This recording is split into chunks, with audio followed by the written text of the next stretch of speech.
Hello दोस्तों, नमस्कार। गायत्री विद्यालय उच्च माध्यमिक विद्यालय सांसो ऑनलाइन क्लासेस में आपका स्वागत है। दोस्तों, आज हम कक्षा 8 सामाजिक विज्ञान का जो टॉपिक है कानूनों की समझ,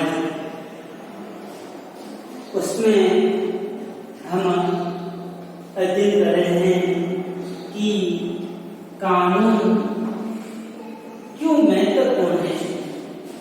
कानून के बिना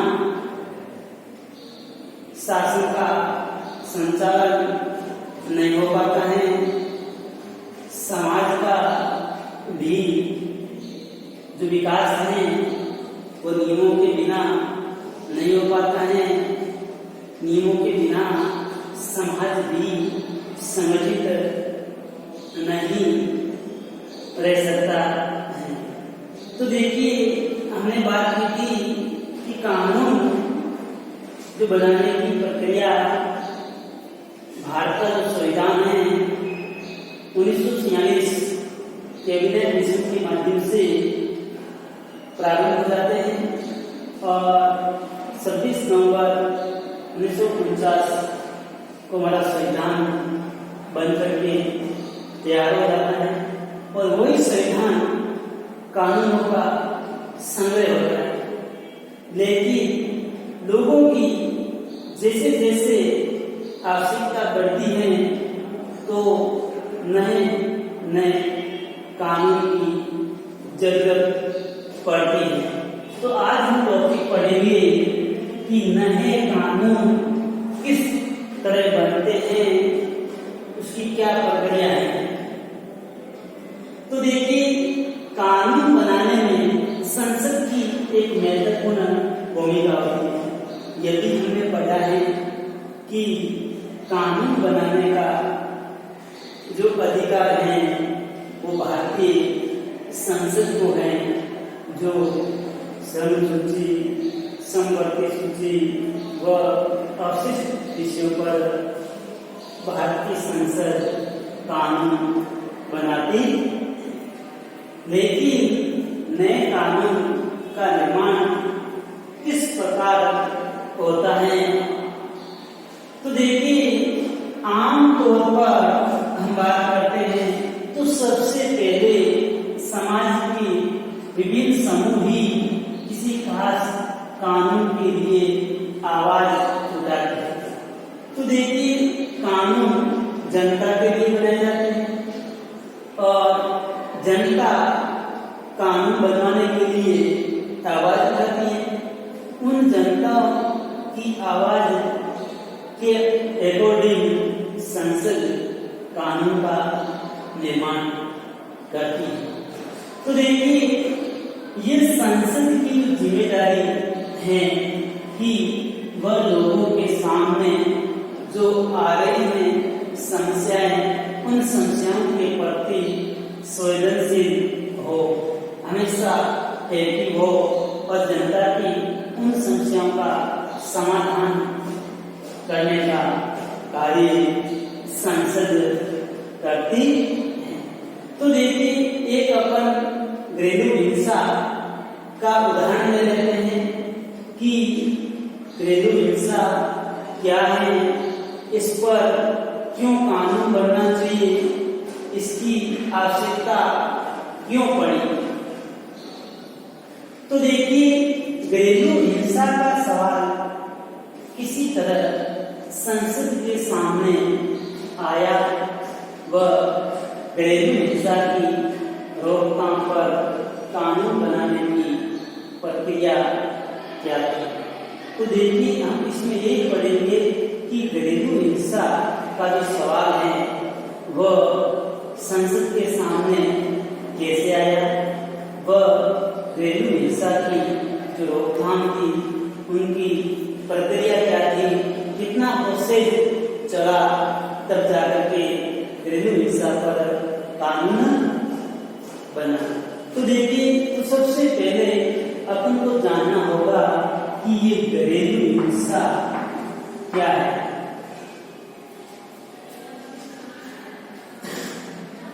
तो देखिए, जब परिवार का कोई पुरुष सदस्य, यानी हम कह सकते हैं आमतौर पर महिला का पति हो सकता है, तो पुरुष सदस्य घर की किसी महिला सदस्य जो पति की पत्नी हो सकती है, उसके साथ मारपीट करना या उनको चोट पहुंचाना या धमकी देना, मैं आपको या आपके साथ मारपीट करूंगा, ये सब घरेलू हिंसा कहा जाता है। यानी हम कह सकते हैं कि परिवार के साथ घर में जो महिलाओं के साथ अत्याचार, मारपीट, शोषण, तो ये सभी घरेलू हिंसा की श्रेणी में आते हैं।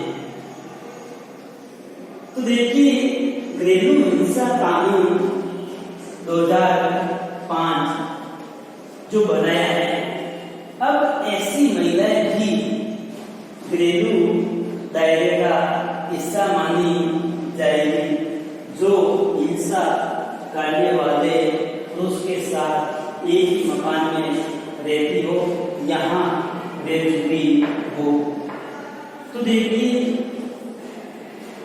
घरेलू हिंसा कानून 2005 जो एक्ट बनाया, उस एक्ट के तहत यह भी प्रावधान किया कि पुरुष के साथ एक ही मकान में महिला रह रही है और उसी पुरुष के द्वारा महिलाओं के साथ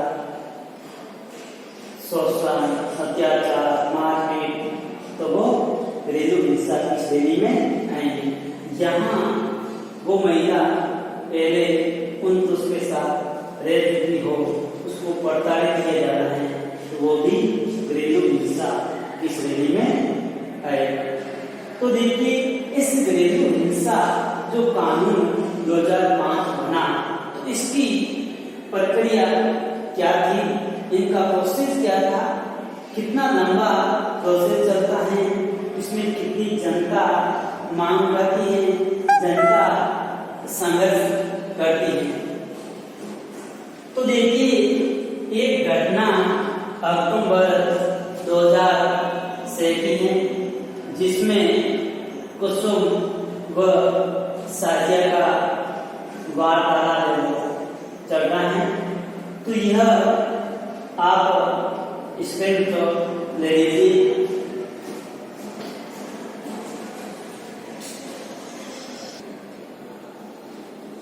तो देखिए, इस घटना में कुसुम अखबार पढ़ती है। जैसे ही अखबार में वो कोई खास न्यूज़ देखती है और साजिया को आवाज़ लगाती है, अरे साजिया, आज का अखबार पढ़ा तुमने? ये महिलाओं के लिए कितनी बड़ी बात है ना। कुसुम ने कहा। तो साजिया ने जवाब दिया, महिलाओं के लिए ही क्यों, हिंसा मुक्त परिवार तो सबके लिए ही अच्छे हैं। देखो न कुसुम, इस कानून को बनने में कितना समय लग गया, बल्कि पहले तो हमें नए कानून की जरूरत ही साबित करनी पड़ी। तो देखिए, इन्होंने जब घरेलू हिंसा कानून 2005 बनाया और उसको लागू किया, उसके बाद में उन महिलाओं में कितनी खुशी थी।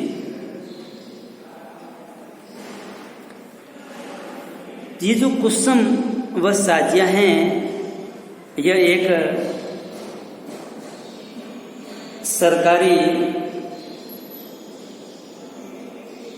या अपन कह सकते हैं कि एक महिला संगठन की सदस्य हैं वह उन्हें इस जो सफ़र की एक एक कड़ी याद है। जो घरेलू हिंसा कानून का जो बवाल या जो मुद्दा उठा था, वहाँ से लगा करके कानून का निर्माण, कानून को लागू किया गया। इन पूरे सफ़र की एक एक कड़ी या एक एक अपन कह सकते हैं घटनाएं जो महत्वपूर्ण घटित हुई थी, वो उस समय व साजिया को याद है।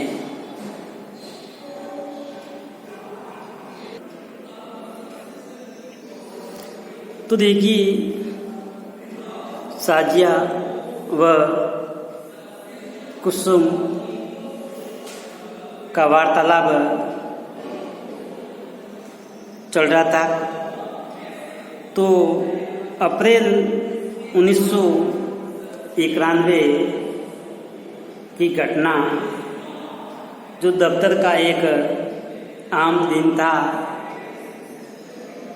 ये दोनों महिलाएं दफ्तर जाती हैं। आज जाकर के वहाँ अधिकारी से कहती हैं कि मुझे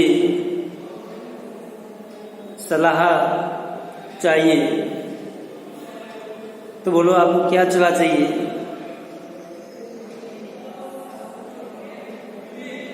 तब महिला ने कहा कि मेरा आदमी मुझे पीटता है, लेकिन मैंने अभी तक किसी से भी ये बात नहीं बताई, क्योंकि मुझे बड़ी शर्म आती है।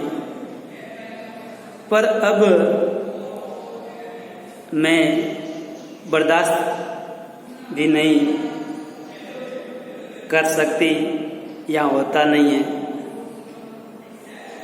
लेकिन मेरे पास कोई चारा भी नहीं है। अब मैं करूं तो क्या करूं, मैं कहाँ जाऊं? उधर पास में दूसरी महिला, वो भी अधिकारी से कहती है कि मेरा बेटा व बहू मुझसे बहुत बुरा बर्ताव करते हैं, यानी मेरे साथ बुरा व्यवहार करते हैं।